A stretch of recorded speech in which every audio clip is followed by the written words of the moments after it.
Hello dear, आप लोग को स्वागत करता हूं। जितने भी थर्ड ईयर के मेरे डियर हैं सबको वेलकम है।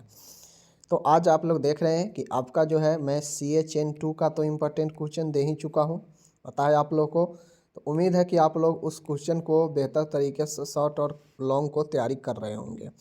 चलिए आज जो है हम यहाँ पे GNM third year midwifery gynaecology के लिए इम्पोर्टेंट क्वेश्चन 2022 से 23 के लिए, जो थर्ड ईयर जो 2022 से 23 में है, थर्ड ईयर यानी यूँ कहा जाए 2020 से जो 23 सेशन है, तो उनके लिए तो 22 से 23 ही थर्ड ईयर होगा ना, तो उनके लिए इम्पोर्टेंट क्वेश्चन है। तो चलिए हम इसको अच्छे से देखते हैं, ठीक है। लॉन्ग क्वेश्चन की बात किया जाए, पहले लॉन्ग क्वेश्चन को हम देखते हैं कि कौन कौन सा है। तो पहला प्रश्न आपके सामने में है नॉर्मल प्यूरिपेनियम, ठीक है, कि आप समान सूतिका अवस्था में नर्सिंग प्रबंध का वर्णन करें। सूतिका अवस्था क्या होता है मैं आपको बता चुका हूँ। या इसी क्वेश्चन को दूसरे तरीके से अगर पूछना हो तो कहेगा कि समान सूतिका अवस्था अथवा प्रसवोत्तर मतलब प्रसव के बाद के समय में गर्भाशय के साइनो देख लीजिए सब इन्वोल्यूशन के साथ माता के प्रबंध तथा नर्सिंग प्रबंध का वर्णन करें। मतलब इसी छोटे चीज़ को जो है चढ़ा बढ़ा के यहाँ पे लिख दिया है, समझ गए ना। तो पहला प्रश्न ये है। दूसरा है कि गर्भस्थ शिशु, गर्भ में पल रहे शिशु का यानी फीटल डिस्ट्रेस के बारे में आपको समझाना है, ठीक है, पूछ सकता है क्वेश्चन लॉन्ग में। गर्भ अवस्था के स्वाभाविक चिन्ह एवं लक्षणों को विस्तार से समझाना है, यानी प्रेगनेंसी के दौरान क्या साइन एंड सिम्टम्स होता है उसको डिटेल से समझाना है। अब है प्यूरिपेरल सेप्सिस। प्यूरिपेरल सेप्सिस यानी जिससे हम लोग जच्चा संक्रमण कहते हैं, इसको जो है आपको समझाना है प्यूरिपेरल सेप्सिस के बारे में। उसके बाद है यहाँ पे सीजेरियन सेक्शन के संकेतों का वर्णन करें, यानी CS, ठीक है, CS जो सीजेरियन सेक्शन होता है। अब सीजेरियन सेक्शन के पोस्ट ऑपरेटिव केयर को बताना है, समझ गए। तो ये चीज़ें हैं मैनेजमेंट को, या फिर पूछेगा कि सीजेरियन सेक्शन क्यों महत्वपूर्ण है, ये चीज़ें हो गया। आगे है पोस्टपार्टम हेमरेज की परिभाषा लिखिए, यानी PPH क्या होता है बताएं। PPH के कारण, चिन्ह, लक्षण बताएं कि किन किन कारणों से PPH होता है, क्या लक्षण चिन्ह होते हैं। PPH का नर्सिंग मैनेजमेंट पूछ रहा है, समझ गए।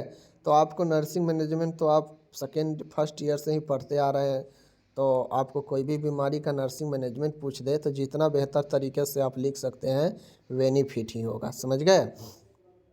समान प्रसव की परिभाषा लिखे, यानी नॉर्मल लेबर की परिभाषा लिखे, और विभिन्न स्टेजेज के बारे में आपको बताना है लेबर का, समझ गए, जो कि पढ़ा चुके हैं। तीनों स्टेज के बारे में अच्छे से पढ़ा चुके हैं। गर्भ अवस्था के लघु विकार से क्या समझते हैं, मतलब गर्भ अवस्था के दौरान जो छोटे छोटे जो बीमारियां पाई जाती है, जो विकार पाए जाते हैं, समस्या, उसके बारे में आपको बताना है। किसी एक को विस्तार से लिखना है जो भी याद रहे, जैसे मॉर्निंग सिकनेस, वोमिटिंग, स्वेलिंग, ये सब आपको पढ़ा चुके हैं। आगे है हाई जोखिम समूह, यानी हाई रिस्क जो ग्रुप होता है, हाई रिस्क प्रेगनेंसी वाला, उसको सूची बनाना है। मैं पढ़ा चुका हूँ हाई रिस्क प्रेगनेंसी का कौन कौन सा है, उसको लिखना है। आगे है कुछ दवाइयाँ दे देगा प्रेगनेंसी से रिलेटेड, और कहेगा कि उसके बारे में उसका कब देते हैं, समझ गए, कब क्या प्रभाव होता है, उसमें नर्सिंग रोल क्या होना चाहिए। तो मैंने आपको यहाँ पे 3 दवाइयाँ दिया है, लेकिन आप और भी दवाइयाँ के बारे में पढ़ लीजिएगा 2-4 जो फेमस हो, खास तौर पर प्रेगनेंसी के लिए, प्रेगनेंसी के समय के लिए। तो जैसे ऑक्सीटॉक्सिन फेमस है, मिथर्जिन और मैग्नीशियम सल्फेट, ये तीनों दवाइयाँ फेमस है, मैंने यहाँ पे दे दिया है। और भी 2-3 होगा फेमस, उसको आपको पढ़ लेना है कि उसका क्या काम है, कब दिया जाता है, उसमें नर्सिंग रोल क्या है, समझ गए ना। तो ये चीज़ को पढ़ लीजिएगा, पूछ सकता है आपको लॉन्ग में, ठीक है। चलिए आगे है आपको फीटल सर्कुलेशन के डायग्राम सहित वर्णन करना है, मतलब जो गर्भस्थ शिशु होता है गर्भ में, उसको कैसे जो है ब्लड का सर्कुलेशन होता है उसको बताना है, जो कि आपको पढ़ा चुके हैं डायग्राम के साथ। आगे है गर्भकाल में होने वाले शारीरिक परिवर्तन को समझाए, मतलब आपको प्रेगनेंसी के दौरान जो है बॉडी में क्या क्या चेंजेज होता है उसको बताना है, ठीक है। प्री एक्लेम्सिया और एक्लेम्सिया की परिभाषा लिखना है। प्री एक्लेम्सिया और एक्लेम्सिया की परिभाषा लिखना है, और एक्लेम्सिया के लक्षण के साथ प्रबंध भी लिखना है। अब जो जिनको एक्लेम्सिया अगर आता हो तो ऑटोमेटिक उसको प्री एक्लेम्सिया आ जाएगा, क्योंकि प्री एक्लेम्सिया का जितने भी लक्षण हैं उसमें अगर दौरा को जोड़ देते हैं तो वही जो है एक्लेम्सिया बन जाता है। समझ गए? तो प्री एक्लेम्सिया और एक्लेम्सिया कोई भी पूछ दे तो आप घबराते हैं, अगर नहीं लिख के आ पाते तो आपकी गलती है, क्योंकि एक्लेम्सिया जो आदमी पढ़ लेगा, इसके लक्षण मैनेजमेंट को जो पढ़ लेगा वह प्री एक्लेम्सिया को भी आराम से लिख सकता है। समझ गए? चलिए, बाकी परिभाषा तो दोनों को बताना है। अब आपको प्रसर्व के दूसरे दर्जे की परिभाषा लिखना है और दूसरे दर्जे का प्रबंध बताना है कि सेकेंड स्टेज में क्या क्या होता है, क्या क्या प्रबंध करते हैं। ठीक है, आगे चलिए। भारत सरकार द्वारा चलाई जा रही जननी सुरक्षा योजना एवं प्रसर्व हेतु परिवहन एवं उपचार योजना के बारे में क्या जानती है, लिखिए। मतलब आपको सीधा सीधा कहा जाए JSY के बारे में पूछ रहा है। ठीक है, जननी सुरक्षा योजना JSY के बारे में पूछ रहा है, आपको बताना है। अब JSY के बारे में डिटेल से बताना है कि कितना जाने आने का क्या लगता है, कितना प्रोत्साहन राशि दिया जाता है गांव के और शहर को, ये सब डिटेल से लिखना है, मैं आपको पढ़ा चुका हूँ। आगे है प्रसर्व के तीसरे स्टेज के देखरेख निम्नलिखित आधार पर लिखिए। अब यहाँ पे देखिए, तीसरे स्टेज का मैनेजमेंट ही पूछ रहा है किन किन आधार पर। तो आपको पता है प्लेसेंटा प्लेसेंटा थर्ड स्टेज में ही निकलता है, तो उसका देख रेख आप कैसे करेंगे। आप ब्लीडिंग के कंट्रोल कैसे करेंगे थर्ड स्टेज में, क्योंकि जब प्लेसेंटा निकलता है तो और ब्लीडिंग तेज होता है। पेरेनियम क्षेत्र का देख रेख आप कैसे करेंगे।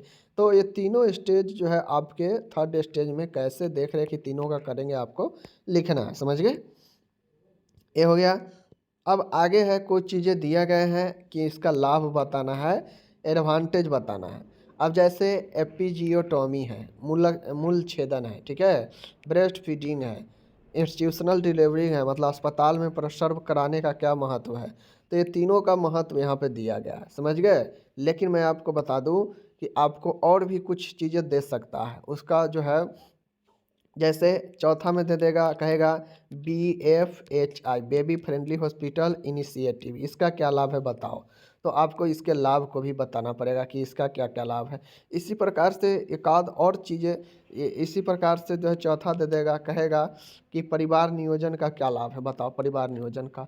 तो लाभ पूछ देगा किसी भी चीज़ का, तो आप पढ़े हैं तो ऑटोमेटिक लिख सकते हैं। अगर ब्रेस्ट फीडिंग पढ़े हैं तो क्यों नहीं लिख सकते हैं, एपिजियोटॉमी पढ़े हैं तो क्यों नहीं इसके लाभ लिख सकते हैं। अस्पताल में डिलीवरी कराने का क्या लाभ होता है, नहीं लिख सकते हैं। तो लाभ अगर पूछे तो आप ऑटोमेटिक लिख सकते हैं। मैंने 3 दे दिया, आपसे और दे देगा एक्स्ट्रा तो लिखिएगा। समझ गए? आगे है, कहता है प्रसव पूर्व देखभाल के क्या उद्देश्य है, एंटीनेंटल केयर का क्या उद्देश्य है, और एक प्राइमरी परा माता को आप क्या सलाह देंगे। मतलब एक गर्भवती महिला जो गर्भवती महिला है उसको आप क्या क्या सलाह देंगे। समझ गए? इस चीज़ को ध्यान में रखना है। बहुत ये क्वेश्चन ना जाने हमें लगता है कि अगर 8 साल के क्वेश्चन देखिएगा तो 5 साल एक क्वेश्चन पूछा है, एक क्वेश्चन, ठीक है ना, बहुत बार रिपीट किया है। आगे है यहाँ पे, कहता है पुनर्जीवन में उपयोगी उपकरण की सूची बनाएं, यानी इक्विपमेंट लिस्ट फॉर रिससिटेशन, जीवन को पुनर्जीवन करने में। कहता है पार्टोग्राफ क्या है, पार्टोग्राफ एक स्टूडेंट नर्स को इसका ज्ञान क्यों आवश्यक है, और पार्टोग्राफ जैसे ही लॉन्ग में पूछेगा तो आपको इसका जो है ग्राफ भी बनाना पड़ेगा। समझ गए? आगे आता है स्तन कैंसर क्या है, कारण क्या है, लक्षण चिन्ह क्या है, उपचार क्या है।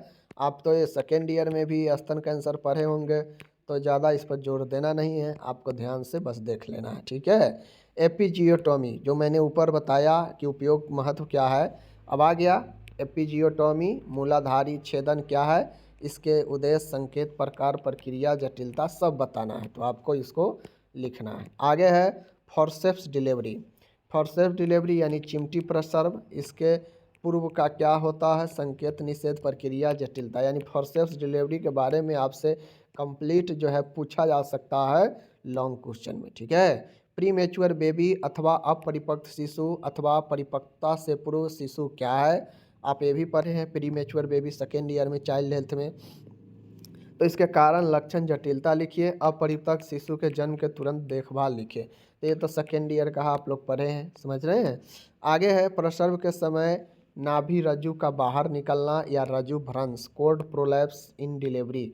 कोड प्रोलैप्स क्या होता है, समझ गए ना। प्रसव के समय नाभि रज्जु का बाहर निकलना, मतलब बच्चा से पहले यही निकल जाता है, कोड ही, तो इसी को कोड प्रोलैप्स कहते हैं।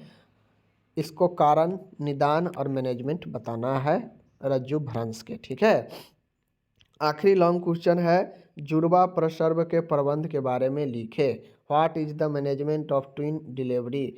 आपको प्रबंध पूछा है, लेकिन आपको ट्विंस प्रेगनेंसी का डिटेल से लिखना है। मैं मल्टीपल प्रेगनेंसी पढ़ाया हूँ ना, तो उसी में ट्विंस प्रेगनेंसी भी पढ़ाए हैं, तो आपको उसको कंप्लीट करना है, समझ गए।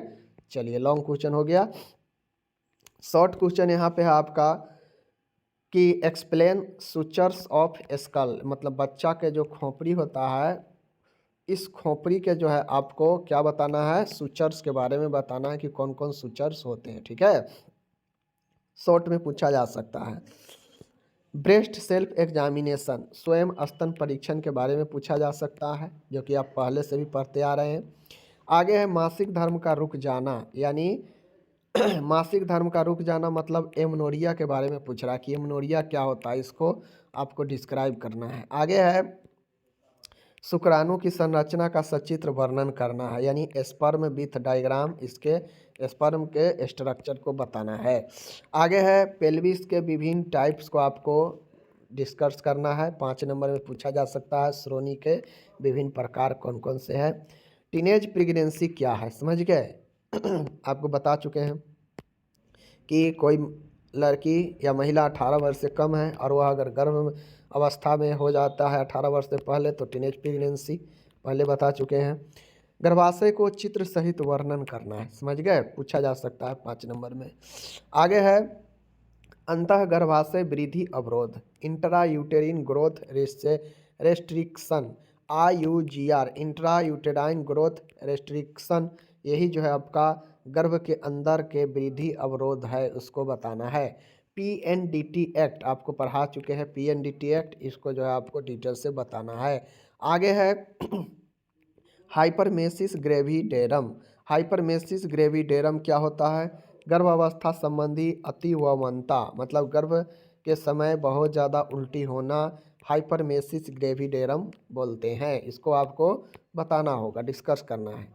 एक्टोपिक प्रेगनेंसी, एक मैंने बताया टीनेज प्रेगनेंसी, एक है एक्टोपिक प्रेगनेंसी, इस दोनों में से एक पूछा जा सकता है। गर्भाशय अल्प संकुचन, यानी यूटेराइन इनर्सिया, यूरेटाइन इनर्सिया का मतलब है कि गर्भाशय का कम जो है सिकुड़ना, समझ गए। श्रोणि प्रदाह रोग, PID, पेल्विक इन्फ्लामेटरी डिजीज, पूछा जा सकता है 5 नंबर में, समझ गए। ओलिगोहाइड्रामेनियाज, तो ओलिगोहाइड्रामेनियाज का मतलब होता है अल्प उल्बता या ओलिगोहाइड्रामेनियाज, वही चीज़ें हैं जो मैंने आपको बताया, आप पढ़ा चुका हूँ, देख लीजिएगा। Dysfunction uterine bleeding, DUB, dysfunction uterine bleeding, ठीक है। प्लेसेंटा प्रीविया के बारे में बताना है, एवर्सन मतलब गर्भपात के बारे में, और इनफर्टिलिटी मतलब बांझपन के बारे में, ठीक है।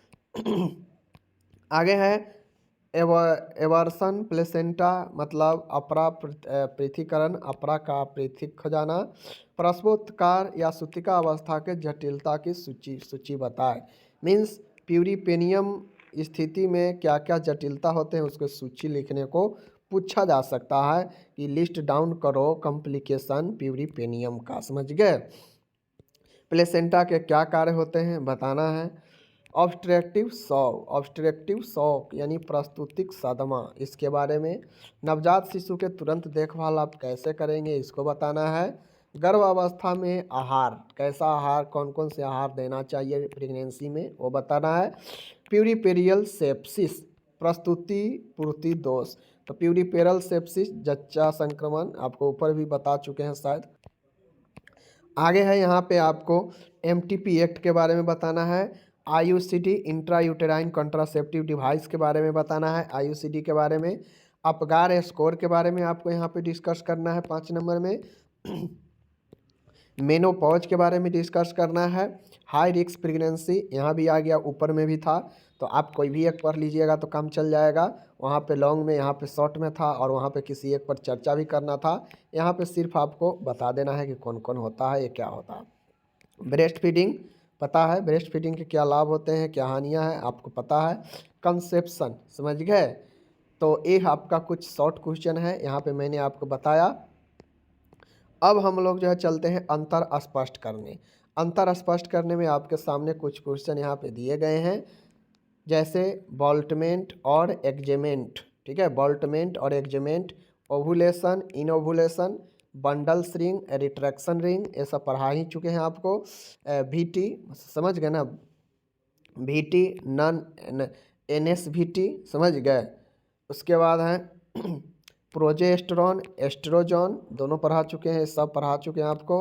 उसके बाद है यूटोसिया और डिस्टोसिया, समझ गए, eutocia dystocia, cord prolapse, cord presentation, caput succedaneum, cephalhaematoma, समझ गए। उसके बाद है ट्रू लेबर और फल्स लेबर, यानी ट्रू पेन फल्स पेन। उसके बाद है कंट्रैक्शन, रिट्रैक्शन, समझ गए, ये सब पढ़ा चुके हैं, जाके देख लीजिएगा।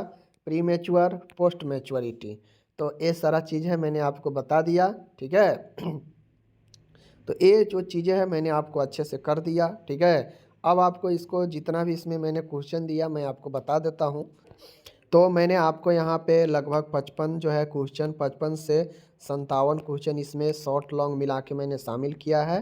ठीक है, अब आपका काम है कि आपका जब तक एग्ज़ाम ना हो, चाहे आप किसी भी स्टेट से है, बिहार है, ठीक है, आप बिहार है, यूपी है, MP है, समझ गए, या फिर आप राजस्थान है, आप किसी भी स्टेट से है, किसी भी स्टेट से है, आपके लिए हिंदी और इंग्लिश में दोनों में क्वेश्चंस दिए गए हैं। आप आराम से अपना तैयारी करिए, आपके पास क्वेश्चन बैंक बुक्स होंगे, वहाँ से पढ़िए। आपको मैंने और ये सब का जो है कोशिश करता हूँ कोशिश करते हैं कि सबका जो आंसर है आपको nursingyan.com पर डाल दे, जहाँ से आप जाकर जब भी मन होगा पढ़िएगा। आपके मोबाइल में PDF का झंझट ख़त्म हो जाएगा, क्योंकि मोबाइल में PDF जो होता है ना, इस सब का आंसर देंगे 57 क्वेश्चन का अगर हम आंसर देने लगे, जिसमें इसमें मैंने आपको शॉर्ट अंतर स्पष्ट करने वाला नहीं रखा है। ठीक है, 57 क्वेश्चन का अगर आंसर आपको दे दे तो पता है, अगर बहुत सारे ऐसे क्वेश्चन है जिसका जो है 3-3 पेज में आंसर होगा,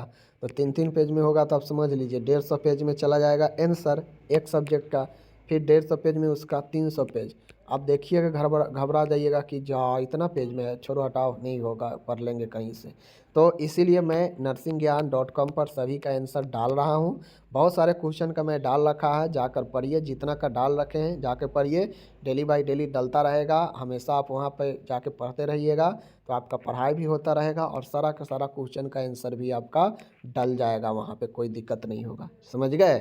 और जितना वहाँ पे आंसर आपको 3rd ईयर के सब्जेक्टिव में मिलेगा, चाहे वो आपका CHN2 का हो या मिडवाइफरी एंड गाइनकोलॉजी का हो, ये दोनों का जो आंसर होगा सब्जेक्टिव में मिलेगा। 3rd ईयर में जाइएगा, 3rd ईयर में जब ओपन कीजिएगा तो 2 सब्जेक्ट आएगा, एक A और एक A।